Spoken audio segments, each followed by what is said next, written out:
Hi, my name is Christina, and I am the owner and founder of Sassy Seniors. Now, this is my very first video that I'm putting out here, so please bear with me. I am nervous. I'm bound to make mistakes, but I'm just shows that I'm human and I am doing the best that I can. So this video is called 60 and Are You Feeling Miserable? So I actually have 12 steps to help you navigate this feeling of miserableness. And so number one is you need to have an active social life.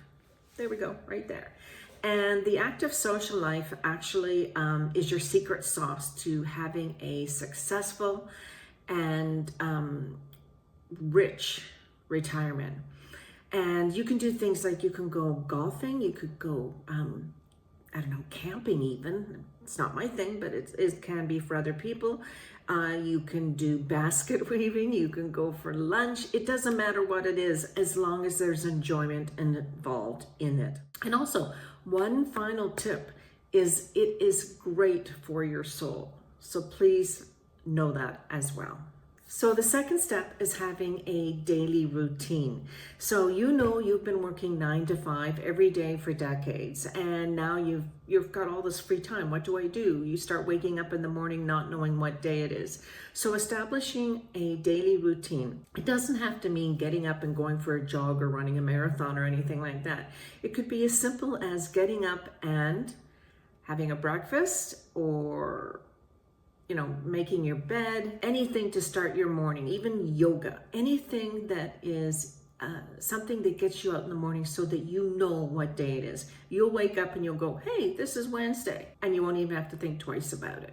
So this is one way of helping you to keep track of your days. All right, number three. Number three is staying active in retirement. Now remember though, going to the fridge, opening the door and peeking inside is not exercise. I'd like to think it is some days, but not at all.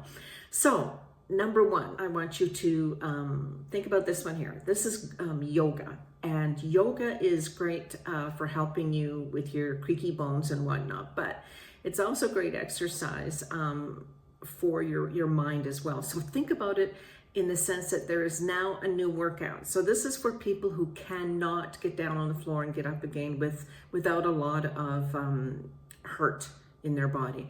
But they do have chair yoga. It's amazing. You just sit in the chair and you do all the yoga moves that you'd be doing on the floor, but it works with you so much easier if you have any kind of a problem. Number two, there is Pilates, and Pilates is another great exercise because you can feel like you're in your Zen moment when you're stretching your core muscles, but it is relaxing as well. And actually there's a lot of people, and it's become quite popular, Pilates. And then there's Tai Chi. Tai Chi I used to do years ago, and I absolutely loved it. That's when you could pretend, like you're doing karate, that kind of thing, but you're not going to get punched in the face, not at all, because it's very relaxing, and you feel like you're in tune with your body as well. It's kind of like it's not really a meditation, but you kind of feel like it is because you're in your zone with every move that you do. It's fabulous. Number three, we've got walking. Now you can go out walking at your own pace, or you can go really, really, really, really fast, like you're trying to outrun those bees that you've just passed this flower garden and there's all these bees around. Or you can just take a leisurely stroll and think about, hey, I don't have to go to work today. I can just relax and enjoy myself and love the nature I'm walking. Then there's workouts with resistance bands, and these are good for people who don't like to lift weights because you can use your own body weight. The only thing you have to be worried about and careful about is resistance bands will snap back, so you have to be careful and do it gently. The next one would be weightlifting.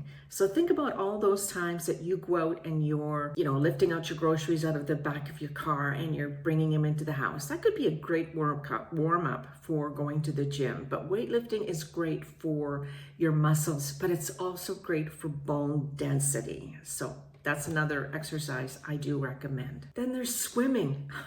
Swimming is considered the best exercise that you can do for your body. You can pretend you're a dolphin if you're able to swim and you're not going to sink or anything.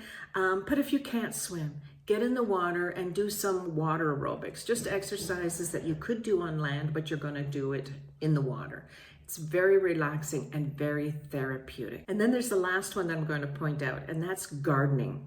Gardening is a great exercise because you're using the muscles in your arms and you're stretching, you're digging, you're doing all those sorts of things that you need to do in a garden. But you reap the benefits from a garden as well. You get all those fresh nutrients from your vegetables and the beauty of your flowers. And it's just a great thing to be doing, not just for you and how you feel, but it's great for the bees too. Remember that. Bees, we need them. The next thing, number 4 in my 12 steps, is you need to have a healthy diet. So you've come to this point in your life where you're all of a sudden you've got this bill that's coming to you for all those late snacks and heavy foods that you've been eating through your whole life because you never worried about it. A well-balanced diet helps keep your waistline in check, but it also helps with diabetes, heart conditions, any other pesky condition that you may have. Meditation is my 5th point. It is a game changer for when you're getting older, as we age. It reduces stress, depression, and brings us a calmness. And let's face it, we don't need our brains to be hosting retirement parties already. We want our brains to be active and alert. Just spending 10 minutes a day can be a game changer. It will be like taking your brain and giving it a brain spa day. A good place to start with meditation is mindfulness. And that's basically just focusing in on what you're doing. So if you're brushing your teeth, think about your teeth, how it feels. Actually, even better, if you're sitting there and you're having a sandwich, for instance, think about what's in your food. Savor every bite. Taste the crispness of that lettuce and the textures of everything, the flavors. That is mindfulness. Number 6 is starting a new hobby. It could be as simple as learning how to play an instrument, or it could be learning how to swim because you never knew how to swim. It could be anything and everything that makes you happy that you've always wanted to do, but you've never had the time. Now you have the time. Not only will it keep your brain sharp and your body moving, but it also gets you out there to meet new people as well. It's a good thing. Number 7, concentrate on your current pastimes, the things you love to do, but you never had the time to do it. So you could go back out there and you can get more rounds of golf in that you haven't done in years. You could get out there and do anything at all that you wanted to do, but you just never had the time. But you enjoyed doing it when you did have the time. So remember, the world is now your oyster, so crack it open and enjoy. Number 8, practice gratitude. Gratitude is a powerhouse emotion. It's like a magical eraser for negativity. Retirement can bring challenges like loneliness, depression, feeling like there's nothing to do and you don't bring anything more to the world. But if you tap into gratitude, you're going to find that your life is so much richer than you thought it was. One thing you can do, and I do, is have a gratitude journal. So every day, go in and write into your gratitude things that you are happy for. That could be as simple as, I woke up this morning and I felt refreshed, or I had a great breakfast today, or I helped the neighbor down the street get from her car into her apartment with her groceries. Simple things like that. Number 9, giving back. It is a very strong emotion, and this is something that, of course, it makes you feel good when you give back to somebody else, but you don't even know how much you make the other person feel. It could be as simple as paying for a coffee for the person behind you in the car. It could be volunteering for a worthy cause. Simple as that. But it makes you feel good, and it certainly makes the other individuals feel good. It's also not a way of just making other people feel fuzzy warm, but it's also self-care for your body, your mind and soul as well. You will also be meeting new people. You'll have new social interactions, which again is another thing for keeping retirement full and rich. Number 10, setting goals in retirement. Once we retire, we think we've left everything behind. Like, what else can I do? And I've done everything I need to do, but why do I have all this extra time? Suddenly, it seems like there's nothing to work towards or achieve. The perfect solution is to set new, shiny goals ahead of you and walk to them, or run to them. But if you can't run, certainly walk. You need to make them specific and measurable, like learning how to cook that meal, that perfect dish that you've tasted and you want it to be able to create on your own. Having goals gives you direction and productivity, and it keeps you motivated. Set some goals and see how quickly your life becomes more exciting and more fulfilling, and the more every day gets better and better and better. Number 11, you need to travel. Traveling is magnificent. You can travel the world. You can travel your own city. You can travel your own province or state. All you have to do is unpack that suitcase, undust it, put your clothes in and just go. You've got all the time in the world now to be able to go and see things that you've always wanted to see, but you never had the time. It could be as simple as going to visit your grandchildren. It could be going to another part of the city where there's a festival going on. Go there and enjoy yourself.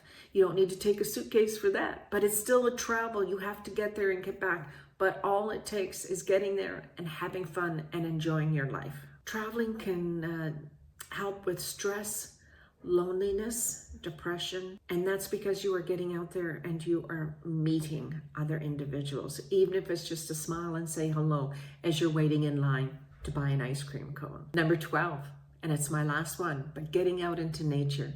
Getting out into nature reduces stress, depression, loneliness, like a lot of other things I've said today, but it can actually improve your physical and mental well-being. Being out in nature will help reduce stress and tension in your body. Your heart rate will take a nice relaxing dip as you're walking in the grass and your toes are mixed in with that wonderful feel of the grass or the sand. Go to a beach even, like anywhere you can to get out into nature. And you will find mind-boosting enhancements.